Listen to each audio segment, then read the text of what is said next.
السلام عليكم ورحمة الله وبركاته.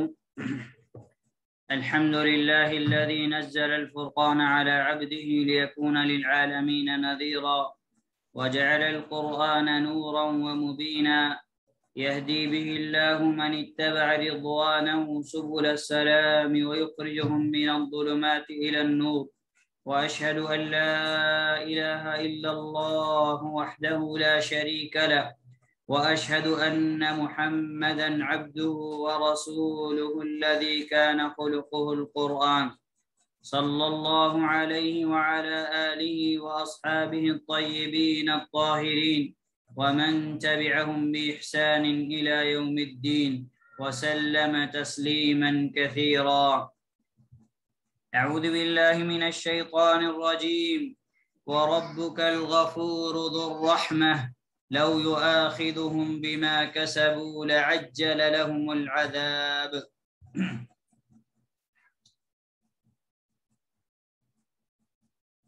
اللہ سبحانہ و تعالی آپ سب پر اپنی رحمتوں اور برکتوں کا نزول فرمائے. اللہ سبحانہ و تعالی دنیا اور آخرت دونوں کے اندر آپ لوگوں کو امن و عافیت میں رکھے اور برزخی زندگی میں بھی اللہ سبحانہ و تعالی عافیت کے ساتھ آپ لوگوں کے ساتھ معاملہ فرمائے. اور اللہ سبحانہ و تعالی ہم سب کی رہنمائی اطاعت اور خیر کی طرف فرمائے. اور اللہ سبحانہ و تعالی ہمیں ایسا دل دے جو دل اللہ سبحانہ و تعالی کا شکر ادا کرنے والا، اللہ سبحانہ و تعالی کی آزمائشوں پر صبر کرنے والا، اللہ سبحانہ و تعالی کا کثرت سے ذکر کرنے والا، اللہ کے خوف سے آباد اور معمور دل اللہ سبحانہ و تعالی ہمیں نصیب فرمائے. الرحمن الرحیم، اللہ کے ان ناموں کی ہم شرح پڑھ رہے تھے. آج انشاءاللہ ہم اس کا آخری درس سنیں گے جس میں کچھ آیات اللہ کے نبی کچھ آیات قرآن کریم سے آپ کے سامنے بیان کی جائیں گی. ویسے اس تعلق سے اللہ کے نبی صلی اللہ علیہ وسلم کی احادیث بھی بہت ہیں. اگر ہم ان کو بیان کرنے لگیں تو اور بھی کئی دروس ہو سکتے ہیں. انشاءاللہ درس کے آخر میں آپ سے سوال کریں گے. اگر آپ لوگ کی اس تعلق سے فرمائش ہوگی تو انشاءاللہ ہم حدیث بھی بیان کریں گے. ابھی جو آپ کے سامنے آیت بیان کی گئی ہے یہ آیت سورۃ الکہف کی ہے جو انشاءاللہ آپ لوگوں میں سے اکثر لوگ کل پڑھیں گے. سورۃ الکہف کی آیت نمبر 85 ہے. اس آیت کے اندر اللہ سبحانہ و تعالی کی ایک بہت بڑی رحمت کا ذکر ہے. اگر اللہ سبحانہ و تعالی کی رحمت نہ ہوتی تو اللہ سبحانہ و تعالی کو بندوں کو ان کی گناہوں کی وجہ سے پکڑ لیتا، انہیں عذاب میں مبتلا کر دیتا. لیکن اللہ سبحانہ و تعالی نے اپنی رحمت کے نتیجے میں بندوں کو ڈیل دے کے رکھی ہے اور اللہ سبحانہ و تعالی بندوں کی پکڑ نہیں کرتا، بندوں کی گرفت نہیں کرتا.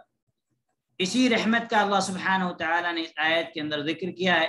اللہ سبحانہ و تعالی بیان فرماتا ہے وَرَبُّكَ الْغَفُورُ ذُو الرَّحْمَةِ، اور تیرا رب بخشنے والا ذو الرحمہ اور رحمت والا ہے. لَوْ يُؤَاخِذُهُمْ بِمَا كَسَبُوا، لو اگر یؤاخذہم وہ انہیں پکڑ لے بما کسبوا ان کے کرتوتوں پر، ان کے گناہوں پر، ان کے اعمالوں پر، اگر اللہ سبحانہ وتعالی ان کو پکڑنے لگے لعجل لهم العذاب تو جلد عذاب بھیج دے. لیکن اللہ سبحانہ وتعالی کی رحمت یہ ہے کہ اللہ سبحانہ وتعالی نہیں پکڑتا ہے. اللہ سبحانہ وتعالی کیا کرتا ہے؟ اللہ سبحانہ وتعالی نہیں پکڑتا بلکہ اللہ سبحانہ وتعالی کیا کرتا ہے؟ ڈیل دیتا ہے. اللہ سبحانہ وتعالی ڈیل دیتا ہے، مہلت دیتا ہے کہ انسان جو ہے سدھر جائے. اسی لیے اللہ سبحانہ وتعالی نے اسی مفہوم کی آیت سورۃ النحل کے اندر اللہ سبحانہ وتعالی نے فرمایا وَلَوْ يُؤَاخِذُ اللَّهُ النَّاسَ بِظُلْمِهِمْ، اگر اللہ سبحانہ وتعالی لوگوں کی پکڑ کرنے لگے بظلمہم ان کے ظلم پر، ان کے گناہوں پر، ما ترک علیہا من دابہ تو اللہ سبحانہ و تعالی اگر پکڑ اور گرفت کرنے لگے انسانوں کے ظلم انسانوں کے گناہوں پر، ما ترک علیہا من دابہ، تو پھر مخلوق میں سے کوئی بھی چیز باقی نہ بچے، یعنی اللہ سبحانہ و تعالیٰ کا عذاب آ جائے۔ وَلَكِنْ يُؤَخِّرُهُمْ إِلَىٰ أَجَلٍ مُّسَمَّى، لیکن اللہ سبحانہ و تعالیٰ انہیں جو اللہ سبحانہ و تعالیٰ مہلت دیتا ہے، إِلَىٰ أَجَلٍ مُّسَمَّى، ایک مقررہ وقت تک، یعنی موت تک۔ اور اسی مفہوم کی آیت اللہ سبحانہ و تعالیٰ نے سورۃ الفاتر کے آخر میں بھی بیان کی ہے، جس کا مفہوم اسی طریقہ ہے کہ اگر اللہ سبحانہ تعالیٰ انسان کو ان کے گناہوں پر پکڑتا تو پھر زمین پر کوئی بھی زندہ نہیں رہتا، سب جو ہے اللہ سبحانہ تعالیٰ کے عذاب سے دوچار ہو جاتے۔ تو اللہ سبحانہ و تعالیٰ کا گناہوں کے باوجود بندوں کو سزا نہ دینا، بندوں کو عذاب سے دور رکھنا، یہ اللہ سبحانہ تعالیٰ کی ایک بہت بڑی رحمت ہے جو اللہ سبحانہ تعالیٰ نے عطا کی ہے۔ اگر یہ رحمت نہ ہوتی تو پھر انسان کا روئے زمین پر بچنا ناممکن ہوتا، تو یہ اللہ سبحانہ تعالیٰ کی رحمت کے نتیجے میں ہی یہ چیز ہمیں ملی ہے۔ اسی طریقے سے اللہ سبحانہ و تعالیٰ کی عذاب سے جو پناہ انسان کو ملے گی، وہ پناہ یا دنیا کے اندر جو پناہ ملتی ہے، یہ بھی اللہ سبحانہ و تعالیٰ کی رحمت کا نتیجہ ہے۔ اگر اللہ کی رحمت نہ ہو تو دنیا یا آخرت کے عذاب سے بچنا انسان کے لیے ناممکن ہے۔ اور اللہ سبحانہ و تعالیٰ نے سورۃ الملک کے اندر آیت نمبر 28 کے اندر اللہ سبحانہ و تعالیٰ نے بیان فرمایا، قل ارأیتم ان اہلکنی اللہ ومن معی او رحمنا فمن یجیر الکافرین من عذاب علیم۔ اللہ سبحانہ و تعالیٰ فرماتا ہے، اے نبی صلی اللہ علیہ وسلم کہہ دیجئے، ارأیتم، بلا دیکھو تو، اگر اللہ ان اہلکنی اللہ، مجھے ہلاک کر دے، ومن معی، اور جو میرے ساتھ ہیں، یعنی صحابہ اکرام، یعنی اللہ تعالیٰ اگر مجھ کو اور میرے ساتھیوں کو ہلاک کر دے، او رحمنا، یا ہم پر مہربانی کرے، فمن یجیر الکافرین من عذاب علیم، تو کون ہے جو کافروں کو دکھ دینے والے عذاب سے بچائے۔ تو یہاں پہ اللہ کے نبی صلی اللہ علیہ وسلم سے اللہ تعالیٰ نے خطاب کیا اور خطاب کر کے فرمایا کہ آپ کہہ دیجئے کہ بلا دیکھو تو صحیح، اگر اللہ مجھ کو اور میرے ساتھیوں کو ہلاک کر دے یا ہم پر مہربانی کر دے تو کون ہے جو کافروں کو دکھ دینے والے عذاب سے بچے۔ اللہ کے علاوہ کوئی بچا سکتا ہے؟ نہیں بچا سکتا۔ اور اللہ کے عذاب سے وہی انسان بچے گا آخرت میں جس پر اللہ کی رحمت ہوگی۔ اللہ کی رحمت کے بغیر اللہ کے عذاب سے بچنا انسان کے لیے ناممکن ہے۔ اللہ کی رحمت کے بغیر انسان کی مغفرت نہیں ہو سکتی، اور جب تک انسان کی مغفرت نہ ہو انسان کامیابی حاصل نہیں کر سکتا۔ جنت پاک ہے، اور جنت کے اندر اللہ سبحانہ و تعالی پاک اور طیب لوگوں کو داخل کرے گا۔ اہل ایمان میں سے جو لوگ گناہوں سے پاک ہیں وہی لوگ جنت میں داخل ہوں گے، اور اہل ایمان میں سے یہ سب سے بڑا درجہ انبیاء علیہ السلام کا ہے۔ انبیاء علیہ السلام معصوم عن الخطا، گناہوں سے پاک تھے، وہ پاک لوگ جنتوں میں جائیں گے، پھر ان کے ساتھی صحابہ، شہداء وغیرہ۔ اور اس کے بعد جو اہل ایمان ہیں اگر وہ پاک ہوں گے تو ٹھیک، ورنہ اللہ سبحانہ وتعالی انہیں پاک کر کے جنت میں ڈالے گا، کیونکہ جنت پاک لوگوں کا ٹھکانہ ہے۔ جنت کے اندر وہی داخل ہوگا جو پاک، طیب، طاہر ہوگا۔ اسی لیے جو لوگ گناہوں سے ناپاک ہوں گے، یا تو اللہ سبحانہ و تعالی اپنی رحمت اور فضل کے ذریعے سے ان کے گناہوں کو معاف کر کے بغیر عذاب کے اللہ سبحانہ و تعالی انہیں جنت میں ڈال دے گا، یا تو اللہ سبحانہ و تعالی انہیں عذاب میں مبتلا کر کے ان کے گناہوں کو کم کر کے پھر انہیں، آپ نے سنا ہوگا تفصیلات کے اندر، ایک نہر کے اندر اللہ سبحانہ و تعالی انہیں داخل کر کے انہیں پاک اور طیب اور طاہر بنا کے جنت میں داخل کریں. تو جنت کے اندر داخل ہونا یہ اللہ سبحانہ و تعالی کی رحمت کے بغیر انسان کے لیے ممکن ہی نہیں. اللہ کے عذاب سے ہم بغیر اللہ کی رحمت سے بچ ہی نہیں سکتے. ہم دعا پڑھتے ہیں تشہد کے اندر، کیا کہتے ہیں؟ اللہم انی ظلمت نفسی ظلما کثیرا ولا یغفر الذنوب الا انت فاغفر لی انک انت الغفور الرحیم.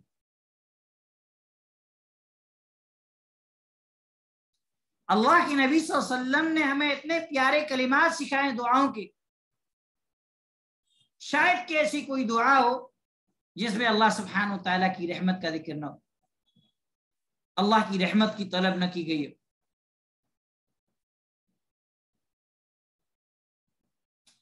اور اسی طریقے سے اللہ سبحانہ و تعالیٰ کی رحمت ہی ہے کہ اللہ سبحانہ و تعالیٰ نے بندوں سے، بندے جو بھول چوک سے غلطی سے جو کام کر لیں، جان بوجھ کر نہیں، غلطی سے جو کام کر لیں، تو اللہ سبحانہ و تعالیٰ اس کو گناہ نہیں کرتا، اس کا گناہ شمار نہیں کرتا.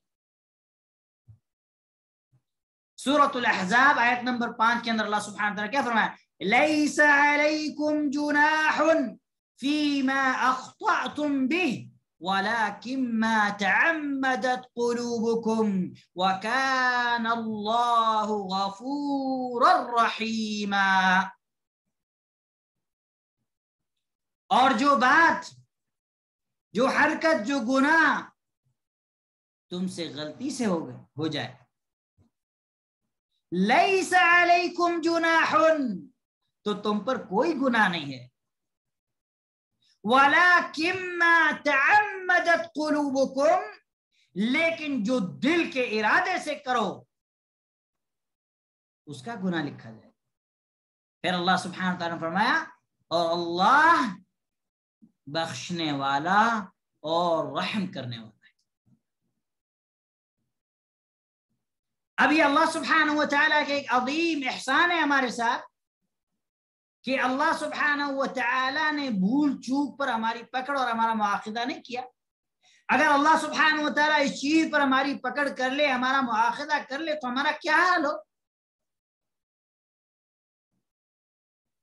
اور اللہ سبحانہ و تعالی نے خود ہمیں یہ سکھایا کہ ہم یہ دعا کریں، ربنا ولا تحمل علينا اصرا كما حملته على الذين من قبلنا. اس سے پہلے جو ہے ان نسینا او اخطأنا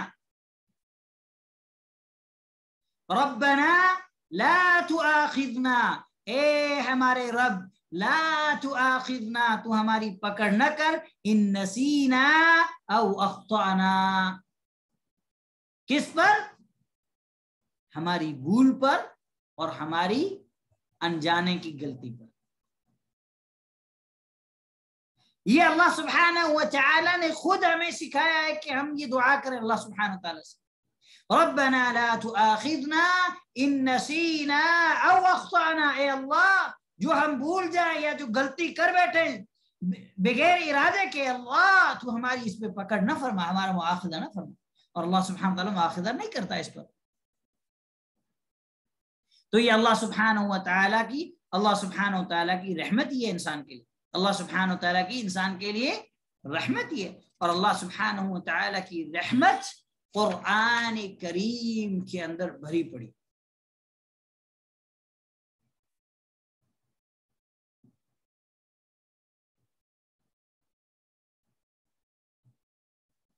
اور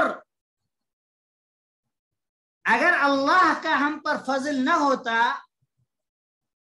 اللہ کی رحمت اگر ہم پر نہ ہوتی، تو کیا ہم اپنے نفس کو پاک رکھ سکتے تھے گناہوں سے؟ اور اگر گناہ ہو جائے تو فوراً توبہ کرنا، یہ بھی توفیق اللہ کی رحمت سے انسان کو ملتی ہے کہ اگر انسان سے غلطی ہو جائے، گناہ ہو جائے، تو فوراً انسان کیا کرے؟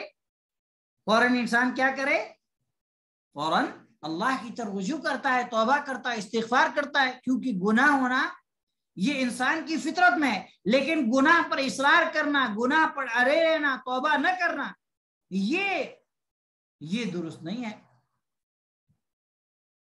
تو یہ اللہ کی رحمت ہی ہے کہ ہم اپنے نفس کو پاک کرتے ہیں اور پاکیزگی کے راستے کو اختیار کرتے ہیں، جیسے کہ اللہ سبحانہ وتعالیٰ نے سورۃ النور آیت نمبر 21 کے اندر فرمایا وَلَوْلَا فَضْلُ اللَّهِ عَلَيْكُمْ وَرَحْمَتُهُ مَا زَكَى مِنْكُمْ مِنْ أَحَدٍ أَبَدًا، اگر تم پر اللہ کا فضل اور اللہ کی مہربانی نہ ہوتی تو تم میں سے کوئی ایک بھی گناہ سے پاک نہ ہوتا۔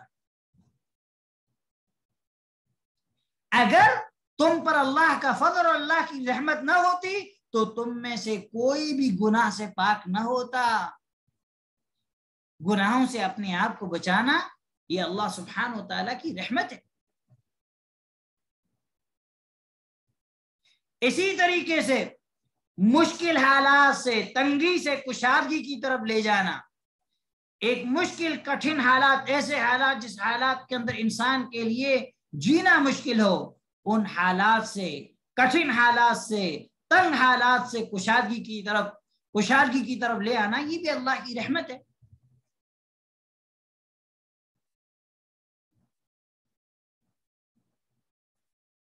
اللہ سبحانہ وتعالیٰ سورہ بنی اسرائیل کے اندر آیت نمبر 28 کے اندر فرمایا وَإِمَّا تُعْرِضَنَّ عَنْهُمُ ابْتِغَاءَ رَحْمَةٍ مِّن رَّبِّكَ تَرْجُوهَا فَقُل لَّهُمْ قَوْلًا مَّيْسُورًا۔ اللہ سبحانہ وتعالیٰ نے فرمایا کہ اگر تم اپنے پروردگار کی رحمت کی تنگی کے سبب ان سے اعراض کرو، ان سے منہ پھیرو، جس رزق کے ملنے کی تم اپنے رب سے امید رکھتے ہو، یعنی رزق کا ملنا یہ بھی کس کی طرف سے ہے؟ اللہ سبحانہ وتعالیٰ کی طرف سے ہے، یہ بھی اللہ سبحانہ وتعالیٰ کی رحمت ہے۔ اللہ سبحانہ وتعالیٰ کی رحمت کے بغیر، اللہ سبحانہ وتعالیٰ کی رحمت کے بغیر ہمارے لیے رزق کو تلاش کرنا، رزق کی کشادگی، رزق کی فراوانی کیا ہمارے لیے ممکن ہے؟ نہیں ہے۔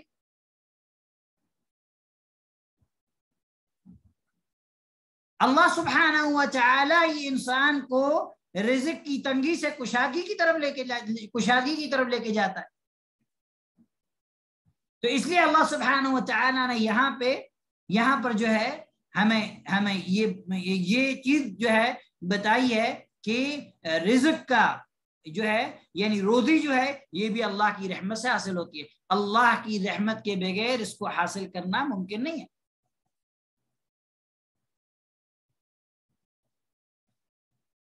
اگر تجھے ان سے منہ پھیرنا پڑے اپنے رب کی اس رحمت کی جستجو میں جس کی تو امید رکھتا ہے، تو بھی تجھے چاہیے کہ عمدگی اور نرمی سے انہیں سمجھا دے۔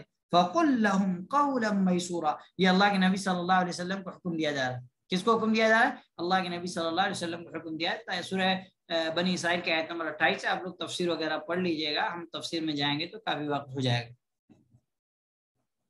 اسی طریقے سے اللہ سبحانہ وتعالی نے ایک اور رحمت، بہت بڑی اللہ سبحانہ وتعالی کی رحمت ہے جو اللہ سبحانہ وتعالی نے انسانوں کے لیے نازل فرمائی، اور یہ رحمت اتنی بڑی رحمت ہے کہ اگر اس پر دنیا کے اندر عمل ہو جائے تو دنیا کے اندر قتل و غارت گیری، خون ریزی، زنا بدکاری، چوری، ڈاکہ زنی، یہ ساری چیزیں ختم ہو جائیں۔ اتنی بڑی اللہ سبحانہ تعالیٰ کی طرف رحمت ہے۔ قصاص کے احکام، اللہ سبحانہ تعالیٰ نے جو قصاص کے احکام نازل کیے ہیں شریعت کے اندر، قرآن کے اندر، نبی صلی اللہ علیہ وسلم کی حدیث کے اندر، یہ اللہ سبحانہ تعالیٰ کی ایک بہت بڑی رحمت ہے۔ اللہ سبحانہ تعالیٰ کی ایک بہت بڑی رحمت ہے۔ اللہ سبحانہ تعالیٰ سورۃ البقرہ کے اندر جو ہے اس کی تفصیل بیان کی ہے، اسی طریقے سے سورۃ المائدہ وغیرہ کے اندر بھی اس کی تفصیل بیان کی ہے۔ سورۃ البقرہ کے اندر اللہ سبحانہ تعالیٰ نے آیت نمبر 178 میں فرمایا ذَلِكَ تَخْفِيفٌ مِّن رَّبِّكُمْ وَرَحْمَةٌ، یہ حکم تمہارے رب کی طرف سے آسانی، تخفیف، آسانی، و رحمت، اور رحمت۔ اب اگر یہ قانون دنیا کے اندر لاگو ہو جائے کہ کسی نے کسی کو قتل کیا تو اسے اس کے بدلے میں قتل کیا جائے، کیا کوئی کسی کو قتل کر سکتا ہے؟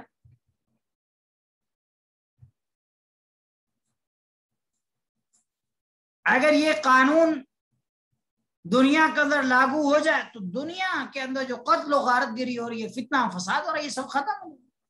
یہ اللہ سبحانہ وتعالیٰ کی بہت بڑی رحمت ہے۔ جن ملکوں کے اندر، دنیا کے اندر صرف ایک ایسا ملک ہے جس کے اندر یہ قانون ہے، وہ ہے مملکت التوحید۔ اللہ سبحانہ وتعالیٰ اس ملک کی قیامت کی صبح تک اللہ سبحانہ وتعالیٰ اس ملک کی حفاظت فرمائے، حاسدین کے حسد اور شریروں کے شر سے اللہ سبحانہ وتعالیٰ اس کو محفوظ فرمائے۔ دنیا کے اندر صرف ایک ایسا ملک ہے جس کے اندر یہ قانون ہے اللہ سبحانہ وتعالیٰ۔ لوگ اس کی چھوٹے چھوٹے گناہوں کی وجہ سے اس ملک کو بدنام کرتے ہیں، یا دوسرے ملکوں کے اعمال کی وجہ سے اس کو بدنام کرتے ہیں، یا ہم مان بھی لیں کہ اگر اس میں چھوٹے موٹے کوئی گناہ ہیں تو کیا ان کی جو اور بڑے بڑے جو اعمال، بڑے بڑی جو نیکیاں ہیں وہ ہم کو بھول جائیں گے؟ الحمدللہ ان کی اس ملک کے اندر توحید ہے، اس ملک کے اندر توحید ہے، اور اس ملک کے اندر کہیں بھی اللہ کے گھر کے علاوہ کوئی معبد عبادت گاہ نہیں ہے۔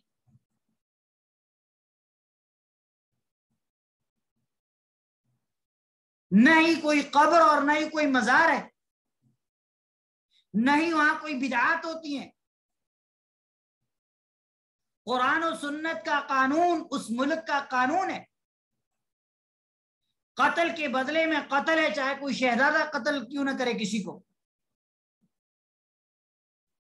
زانی کی، شادی شدہ زانی کی سزا قتل ہے، چاہے وہ کوئی بھی کیوں نہ ہو۔ تو اس ملک کے اندر سب سے کم قتل ہوتے ہیں۔ کیوں؟ ایک آدمی کو جب یہ معلوم ہوگا میں کسی کو قتل کروں گا تو میں قتل ہو جاؤں گا، تو کسی کو کیسے قتل کرے گا؟ یہاں تک کہ جو کار کے ایکسیڈنٹ وغیرہ ہوتے ہیں وہ بھی اگر جان بوجھ کے قتل ہوا ہے، کیمرے وغیرہ کے ذریعے سے پتا چلا، تو اس کو بھی قصاص میں قتل کیا جاتا ہے۔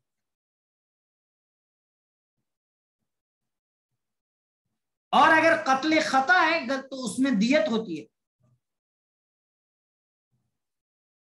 اور بھی الحمدللہ وہاں پہ قانون ہے، اس لیے وہاں پہ الحمدللہ اور ملکوں کے حساب سے سب سے کم کیا ہے؟ سب سے کم اللہ الحمدللہ فتنہ و فساد ہے، فتنہ و فساد ہے۔ اللہ سبحانہ وتعالیٰ مملکت التوحید کی اللہ سبحانہ وتعالیٰ جو ہے حفاظت فرمائے۔ پھر اللہ سبحانہ وتعالیٰ کا انسانوں کو، اپنے مومن بندوں کو نیک بندوں میں داخل کرنا، یہ بھی اللہ سبحانہ وتعالیٰ کی رحمت ہے۔ اگر اللہ سبحانہ وتعالی ہمیں اپنی رحمت سے اپنے نیک بندوں میں شامل نہ کرتا تو ہمارا کیا حال ہوتا؟ آج اللہ سبحانہ وتعالی نے کروڑوں لوگوں میں، بے حساب لوگوں میں سے اللہ سبحانہ وتعالی نے مجھے اور آپ کو توحید کی سمجھ دی۔ یہ اللہ کی رحمت ہی ہے کہ اللہ سبحانہ وتعالی نے ہمیں اہل توحید کی جماعت میں اللہ سبحانہ وتعالی نے ہمیں شامل کیا۔ اگر اللہ کی رحمت نہ ہوتی تو آج ہم بھی کفر کر رہے ہوتے اور اس کو صحیح سمجھ رہے ہوتے۔ ہم اپنے آپ کو باطل پر عمل کرنے کے باوجود، گمراہی پر ہونے کے باوجود اپنے آپ کو حق میں سمجھتے، جیسا کہ کفار خود کو حق میں سمجھتے تھے، مومنوں کو گمراہ کہتے تھے۔ اور آج بھی بہت سارے لوگ گمراہی پر ہونے کے باوجود اہل حق کو گمراہ سمجھتے ہیں، خود کو حق پرست سمجھتے ہیں۔ اللہ سبحانہ وتعالی کی اگر رحمت نہ ہوتی تو ہم بھی اللہ کے بندوں میں شامل نہ ہوتے۔ اور جب کوئی انسان اللہ کے راستے، اللہ کے طریقے، اللہ کے دین کو، اللہ کی توحید کو چھوڑ دیتا ہے اللہ سبحانہ و تعالی ایسے لوگوں کے عقلوں پر، دماغوں پر، دلوں پر تالا لگا دیتا ہے، مہر لگا دیتا ہے. ان کی عقلیں کام نہیں کرتی دین کے معاملے میں، دنیا کے معاملے میں چاہے وہ کتنے ہی آگے کیوں نہ ہو، لیکن دین کے معاملے میں ان کے دماغ کام نہیں کرتے، ان کے کان بہرے ہو جاتے ہیں، آنکھوں سے انہیں دکھائی نہیں دیتا، زبان سے جو ہے دل حق کو تسلیم نہیں کرتے. تو اللہ سبحانہ و تعالی کی رحمت، اللہ سبحانہ و تعالی کا فضل صرف اہل توحید کو ملا ہے کہ وہ ایک باطل چیز کو باطل، ایک حق چیز کو حق سمجھتے. کتنے ہمارے ایسے بھائی ہیں جو اللہ کی عبادت میں اوروں کو شریک کر رہے ہیں اور وہ سمجھ رہے ہیں کہ وہ صحیح کر رہے، ہم سمجھانے جا رہے تو ہم کو گمراہ کہہ رہے، ہم کو کہہ رہے ہیں کہ تم مشرک ہے. اللہ سبحانہ و تعالی شرک کرنے والوں سے عقلوں کو چھین لیتا ہے. اس لیے تو وہ قبروں کو سجدہ کرتے ہیں، اس لیے تو وہ قبر والوں سے اولاد مانگتے ہیں، اسی لیے تو وہ بندوں سے حاجت روائی طلب کرتے ہیں، اسی لیے تو وہ بندوں کو مشکل سے سمجھتے ہیں. ورنہ انسان کی عقل میں اتنی بات کیا نہیں آ سکتی کہ جس رب نے ماں کے پیٹ کے اندر کھلایا، جس رب نے ماں کے پیٹ کے اندر تمہاری حفاظت کی، جس رب نے ماں کے پیٹ کے اندر تمہیں محفوظ رکھا بیماریوں سے، ہر طرح کی مصیبتوں سے، کیا ماں کے پیٹ کے بعد کوئی اور الہ اور معبود ہوگا جو تمہاری بیماریوں سے حفاظت کرے گا، جو تمہیں روزی دے گا، جو تمہیں اولاد دے گا، جو تمہاری مصیبتوں کو دور کرے گا؟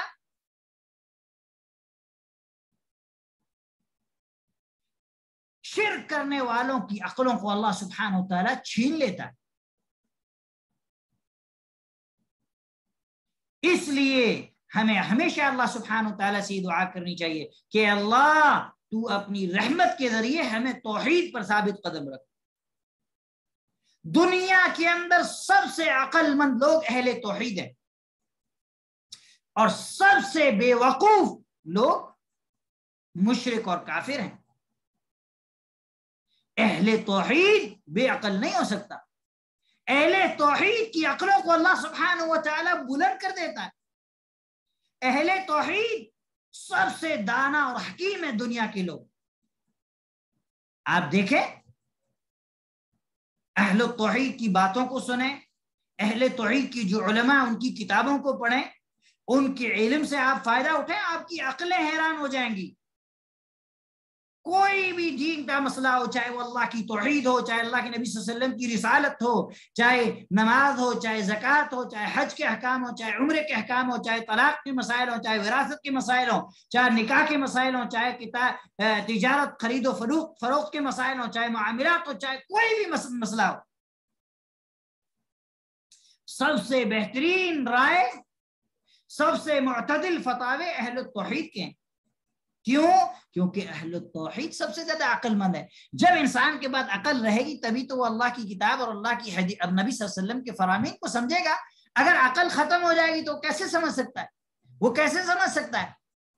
اسی لیے اللہ سبحانہ و تعالی کا اپنے بندوں کو اپنے نیک بندوں میں شامل کرنا یہ بھی اللہ کی رحمت ہے. سورۃ النحل آیت نمبر 19 کے اندر، سورۃ النمل آیت نمبر 19 کے اندر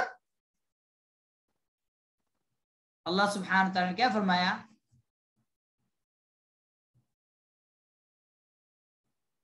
وَأَدْخِلْنِي بِرَحْمَتِكَ فِي عِبَادِكَ الصَّالِحِينَ.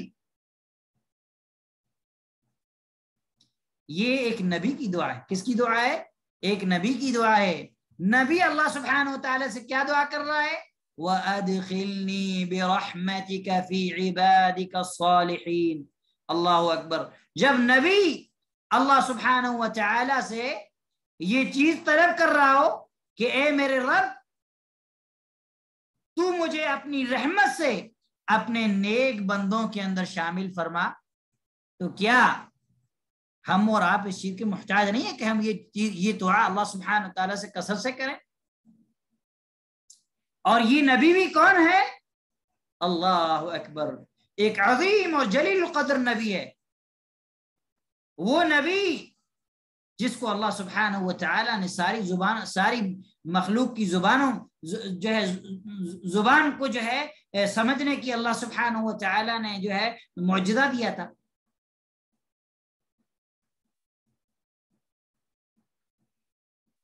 حضرت سلیمان علیہ السلام، جب حضرت سلیمان علیہ السلام کے پاس وہ تخت آ پہنچا، کیا کہا؟ قال هذا من فضل ربی، کہا یہ میرے رب کا فضل ہے، میرے رب کی رحمت ہے۔ اور یہاں پہ بھی دعا کی ہے، ربی اوزعنی ان اشکر نعمتک التي انعمت علی وعلى والدی وان اعمل صالحا ترضاه وَأَدْخِلْنِي بِرَحْمَتِكَ فِي عِبَادِكَ الصَّالِحِينَ، اے میرے رب مجھے اپنی رحمت سے اپنے نیک بندوں کے اندر شامل کرنا۔ پوری آیت کی تفسیر وغیرہ ترجمہ وغیرہ آپ بعد میں پڑھ لیں، سورۃ النمل آیت نمبر 19 ہے۔ اور اس سے پہلے میں نے ایک اور نبی کی دعا آپ کو بتائی تھی، کس کی دعا؟ حضرت یوسف علیہ السلام کی۔ کیا کہا؟ رَبِّ تَوَفَّنِي مُسْلِمًا وَأَلْحِقْنِي بِالصَّالِحِينَ، اے اللہ مجھے اسلام پر وفات دے اور مجھے نیک لوگوں میں شامل کر لے۔ اللہ اکبر، ایک نبی اللہ سبحانہ و تعالیٰ سے دعا کرتا ہے۔ ہم اپنے آپ کو دیکھیں کہ ہم نے یہ دعا کتنی مرتبہ اللہ تعالیٰ سے کی ہے۔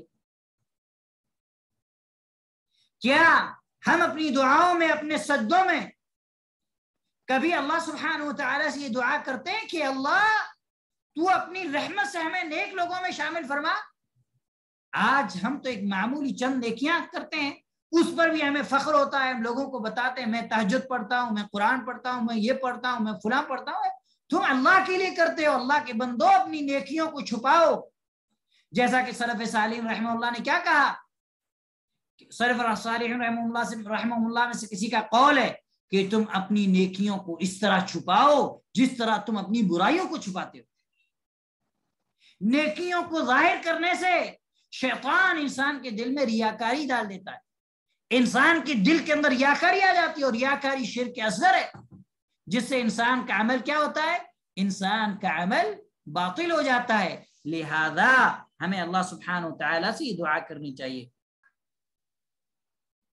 ہمیں اللہ سبحانہ و تعالیٰ سے کثرت سے یہ دعا کرنی چاہیے کہ اللہ سبحانہ و تعالیٰ تو اپنی رحمت سے ہمیں نیک بندوں میں شامل فرما۔ ہمیں اپنے نیکیوں پر اترانا نہیں چاہنا چاہیے، یہ نہیں کہ ہم اپنے آپ کو نیک اور صالح شمار کریں، نہیں، ہم تو اللہ سبحانہ و تعالیٰ کا کچھ بھی حق ادا نہیں کر رہے، بلکہ ہمیں تو اللہ سبحانہ و تعالیٰ سے یہ دعا کرنی چاہیے کہ اللہ سبحانہ و تعالیٰ جو ہم نیکیاں کرتے ہیں ان میں ہم سے جو تقصیر اور کوتاہی ہو جاتی ہے، اللہ سبحانہ و تعالیٰ تو ہماری ان کوتاہیوں کو درگزر فرما۔ نیکی پر فخر نہ کریں،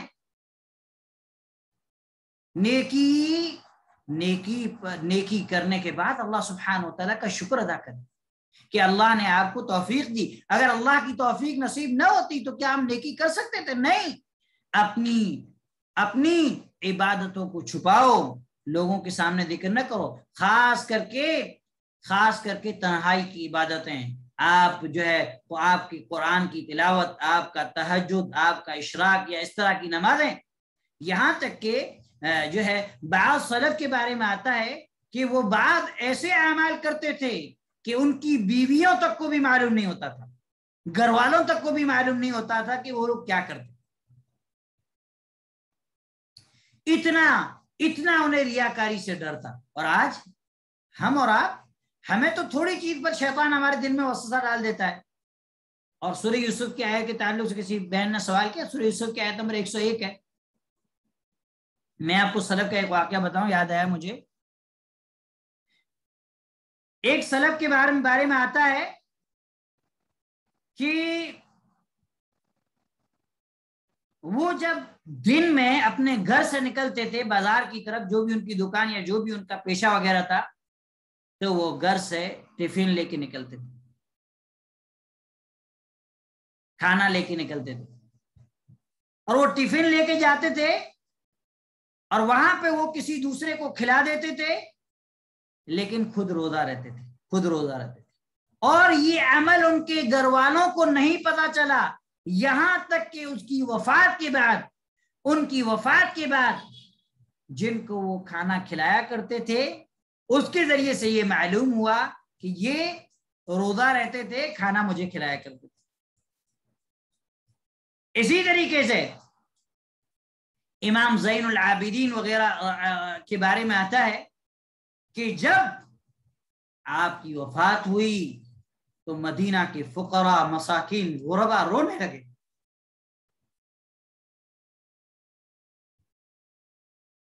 لوگوں نے سبب پوچھا کہ آپ زین العابدین کی وفات پہ کیوں رو رہے ہیں؟ مدینہ کے یتیم، بیوائیں، فقراء، مساکین، غربا رونے لگے۔ تب بتایا گیا کہ یہ ہماری مدد کرتے تھے، یہ ہمیں کھانا کھلایا کرتے تھے، ان کے مال کے ذریعے سے ہمارے چولہے جلتے تھے، ہمارے پیٹ بھرتے تھے، اب یہ رخصت ہو گئے، اب ہمارے پیٹ کیسے بھریں؟ آج اگر ہم کچھ خرچ بھی کرتے ہیں تو بھی شیطان ہمارے دلوں میں فوراً یہ چیز ڈال دیتا ہے کہ تم لوگوں کے سامنے ظاہر کرو، اور پھر ہمارے دل کے اندر یہ چیز پیدا ہو جاتی ہے کہ لوگ ہم کو کہیں کہ یہ اللہ کی راہ میں کتنا خرچ کرتے۔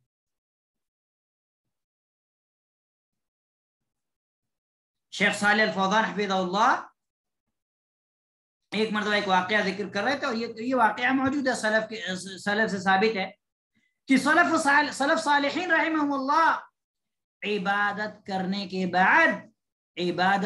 کے بعد کیا کرتے تھے؟ عبادت کی قبولیت کے لیے دعا کرتے تھے کہ اللہ ہم جو بھی نیکی کر رہے ہیں تو اپنے رحم سے، اپنے فضل و کرم سے اسے قبولیت کا درجہ نصیب فرما۔ آج ہم نیکیاں کرتے ہیں، ہم میں سے کتنے ایسے لوگ ہیں جو نیکی کی قبول ہونے کے لیے دعا کرتے ہیں کہ اللہ ہماری نیکی قبول فرما؟ کتنے ایسے لوگ ہیں جو یہ دعا کرتے ہیں کہ اللہ ہم قرآن کی تلاوت کرتے ہیں قبول فرما، اے اللہ ہم ذکر کرتے ہیں، صدقہ کرتے ہیں، خیرات کرتے ہیں، روزہ رکھتے ہیں تو قبول فرما؟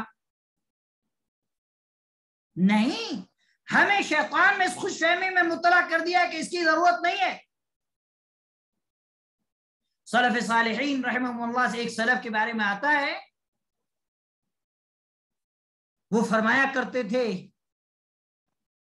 کہ اگر مجھے معلوم ہو جائے کہ اللہ سبحانہ و تعالی نے مجھ سے ایک رائی کے دانے کے برابر نیکی کی ہوئی نیکی مجھ سے قبول کر لی ہے تو میں یہ تمنا کروں گا کہ اللہ مجھے موت دے دے۔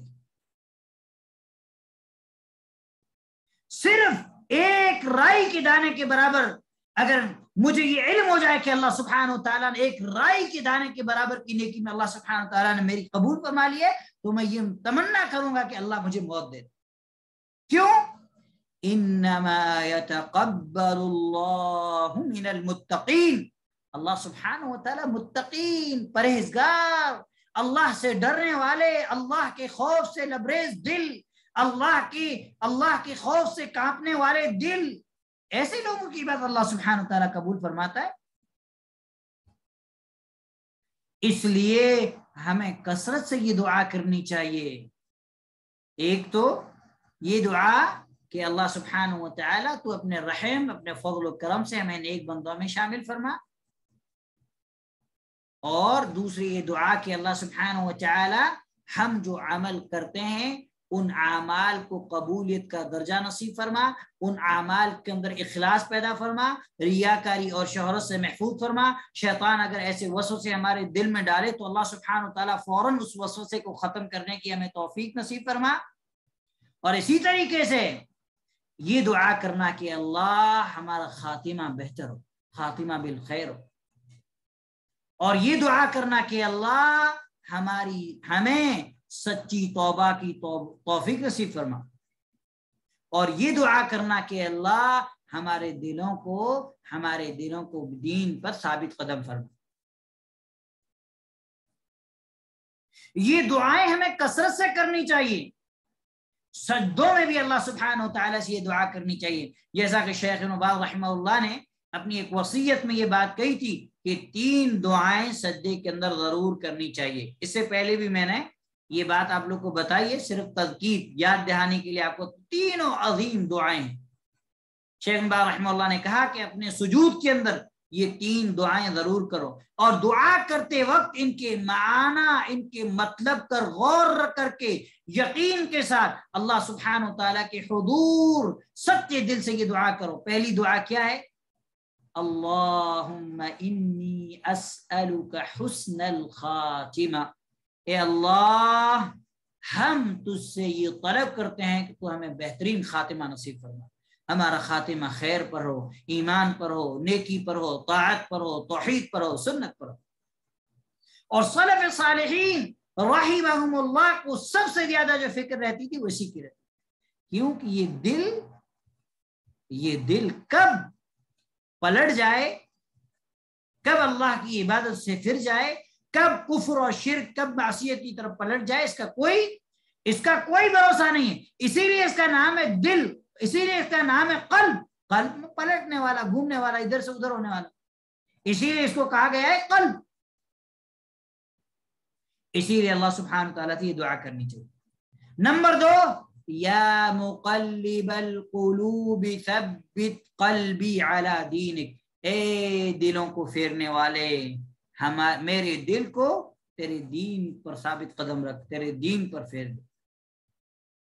نمبر 3، اللہم انی اسألک توبۃ نصوحۃ قبل الموت، اے اللہ ہمیں موت سے پہلے سچی اور خالص توبہ کی توفیق نصیب فرما، کیونکہ توبہ کی توفیق بھی اللہ کی طرف سے ہے۔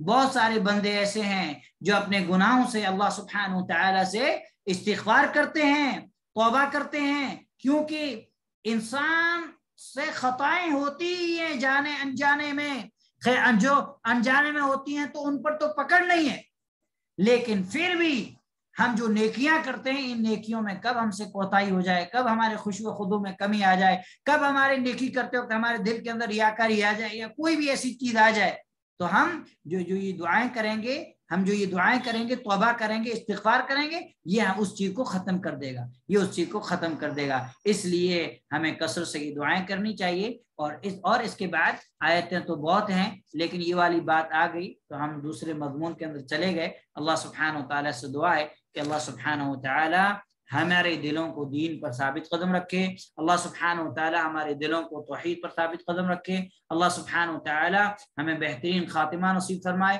اللہ سبحانہ و تعالیٰ ہمیں رائی کے ذرے کے برابر بھی ریاکاری سے اللہ سبحانہ و تعالیٰ ہماری حفاظت فرمائے، کیونکہ ریا عمل کو باطل کر دیتا ہے۔ اس لیے ہمیشہ اللہ سبحانہ و تعالیٰ سے یہ دعا کرنی چاہیے کہ اللہ ہمیں ریاکاری سے محفوظ فرما، ہمارا اچھا عمل اپنے رب کی رضا کے لیے ہے، اپنے رب کو خوش کرنے کے لیے ہے، جو ہمارا خالق ہے، جو ہمارا مالک ہے، جو عبادت کا مستحق ہے۔ ہم اپنی عبادت سے دوسرے لوگوں کو خوش نہیں کریں گے، ہم اپنے مالک کو خوش کریں گے، ہم اپنے مالک کی رضا چاہیں گے۔ اس لیے بہت سارے لوگ ایسے ہوتے ہیں کہ عبادت کرتے، اچھا کام کرتے ہیں، جب لوگ ان سے خوش نہیں ہوتے تو دین سے دور ہو جاتے ہیں۔ ارے اللہ ہماری مومن کا مقصد اللہ کی رضا ہے، لوگ کبھی اچھے لوگوں سے راضی نہیں ہوتے، رب راضی ہوتا ہے، اس لیے رب کی رضا کی فکر کریں، اللہ سے کثرت سے یہ دعا کریں کہ اللہ سبحانہ و تعالی جیسے بھی ہمارے نفسوں کے اندر، ہمارے دلوں کے اندر شیطان لعین سے ریاکاری کا شبہ آئے، کہ اللہ فوراً اس کو ختم کر اور ہمیں توفیق دے کہ ہم اس چیز کو دور کریں، اور ہمیں اللہ سبحانہ و تعالی سے ہم یہ دعا کرتے ہیں کہ اللہ سبحانہ و تعالی ہمیں نفع بخش علم نصیب فرمائے۔ اللہم انی اسألک علما نافعا ورزقا طیبا وعملا متقبلا اللهم إنا نسألك توبة نصوحة قبل الموت يا مقلب القلوب ثبت قلوبنا على طاعتك وطاعة نبيك محمد صلى الله عليه وسلم. اللهم احفظ أعمالنا من الرياء. اللهم اجعل القرآن ربيع قلوبنا ونور صدورنا وجلاء أحزاننا وذهاب همومنا. اللهم آمين. والسلام عليكم ورحمة الله وبركاته.